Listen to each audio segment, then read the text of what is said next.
Hello friends, Kishan Jaiswal this side. The real millionaires comes from the real estate. क्या मतलब हुआ इसका? मेरा ऐसा पर्सनली मानना है कि जो अल्ट्रा लेवल के मिलियनर्स होते हैं, जो वेल्दी पर्सन होते हैं, वो सारे रियल एस्टेट से ही आते हैं। बिकॉज रियल एस्टेट की जो इन्वेस्टमेंट होती है वो रियल इन्वेस्टमेंट होती है। अब आप कहोगे कि जो stock market, mutual fund, FD वाले इन्वेस्टमेंट वाले हैं वो भी तो रिच होते हैं।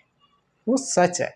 बट जैसा आपको भी पता है कि स्टॉक मार्केट में कितनी फ्लक्चुएशन होती है। आप देखो कि आज एक स्टॉक का प्राइस 1000 रुपये है, कल उसका प्राइस 1200 रुपये होगा और अगले दिन उसका प्राइस 500 रुपये भी हो सकता है। इनफैक्ट आपने कई सारे स्टॉक ऐसे भी देखे होंगे जो कि जीरो भी हो जाते हैं।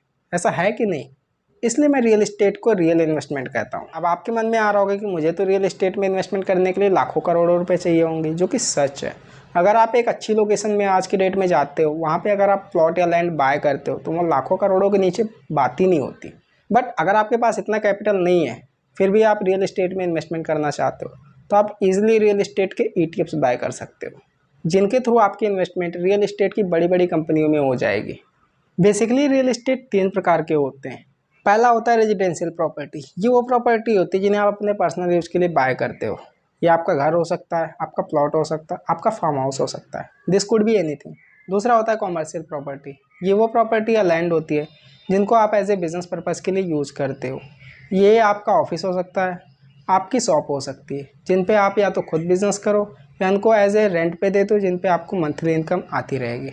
तीसरा होता है इंडस्ट्रियल प्रॉपर्टी। ये वो प्रॉपर्टी होती है जिन पे बड़ी बड़ी फैक्ट्रियाँ, बड़े बड़े प्लांट लगे होते हैं, जिनके थ्रू आपको अच्छी खासी इनकम एज ए रेंट के रूप में आती है। आपकी जानकारी के लिए बता दो कि जो बड़ी बड़ी फैक्ट्रियाँ, बड़े बड़े जो प्लांट होते हैं, ये इनकी खुद की लैंड नहीं होती, ये सारे रेंट पे होते हैं। वो इसलिए लैंड बाय नहीं करते बिकॉज अगर वो लैंड बाय करेंगे तो उनको गवर्नमेंट को टैक्स के रूप में मोटा अमाउंट देना पड़ेगा।